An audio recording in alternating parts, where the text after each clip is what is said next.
Hello one, hello all, it is the gothiest ghost of them all, Caspa in the flesh. And it's time for a review of Megadeth, the Sick, the Dying, and the Dead.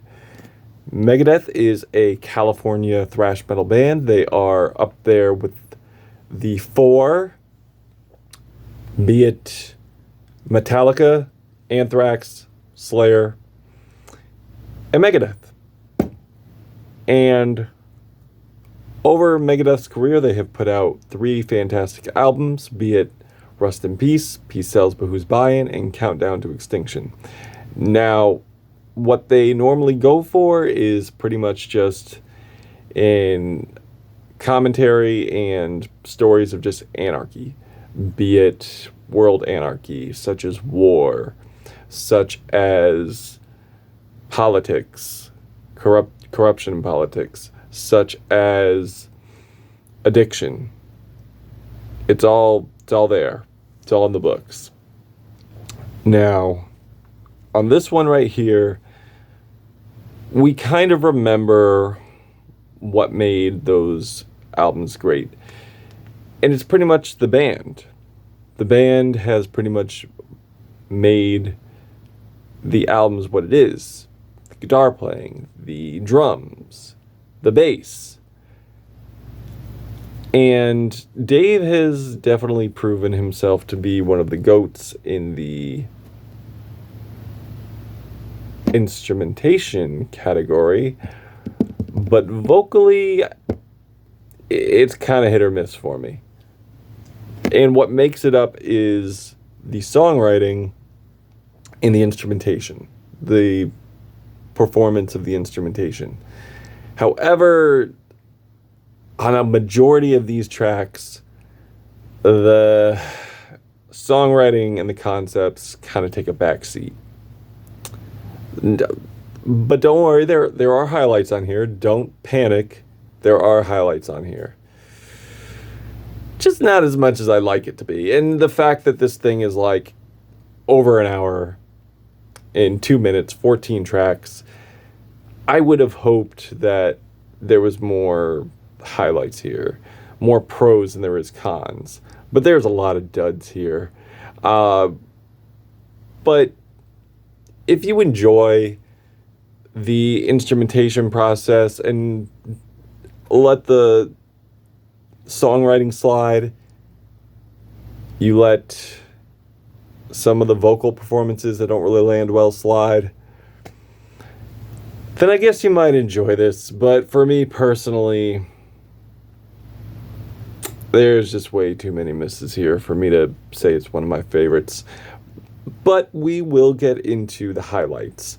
I feel the intro really sets a tone here, has a very nice build-up, wailing guitars, chugging riffs, primal drums, nice grooves, and a very creepy bridge referencing a disturbing nursery rhyme. And also, I dig the Dave Mustaine spoken word bit. And it kind of reminds me of Maiden, just a little bit. And I also dig the commentary, too, on how narcissism is pretty much the pathway to hell. And I feel he does that really well here. Chernobyl Dogs has this plucky guitar intro and creates a suspense factor with these dramatic, crunchy chords. It sounds like a gem in a band that you may be familiar with that he used to be in. But it's done tastefully well. That is true. And they also put their own touch to it, too. It's not just a band he used to be in ripoff. No.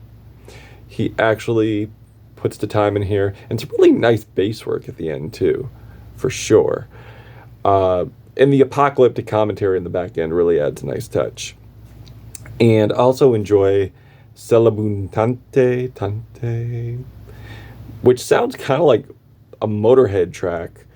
And I definitely dig Dave Mustaine's commentary on taking fame, not because you love the art, but because you want the validation.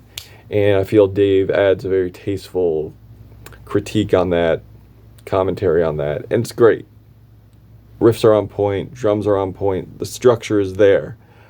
But I cannot get past the cringy, unself-aware lyrics. I cannot get past the pro-war lyrics here. Like, they're no stranger to touch on war. They've done that before. But on here, I feel like they're pretty much propping it up in opposed to criticizing, which sucks.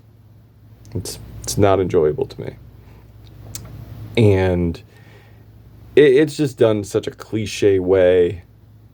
And Ice-T's commentary on here is just adds more icing to the cringy cake. And there are some very unself-aware bars in terms of addiction, such as Junkie, where Dave Mustaine is no stranger to addiction, but yet he decides to act like he's above that. And also, I did not need Dave Mustaine. I did not need a Megadeth song that talks about wanting to be an astronaut. I really don't care. And the vocals on here aren't very flattering at all. It sounds like he's in a tube. I mean, maybe like that's supposed to like fit the ethos, but it just sounds really tacky. And I cannot forgive the very poor execution of Dead Kennedy's police truck on the back end of this thing. So while there are highlights in terms of instrumentation, I do feel the new members have a good grasp on that. But yeah, Dave's vocals, the lyrics, it's just too many inconsistencies, too many falls for my enjoyment to rise up here. Overall, I would give this... I'm going to be generous. No, not generous. I'm going to be real here.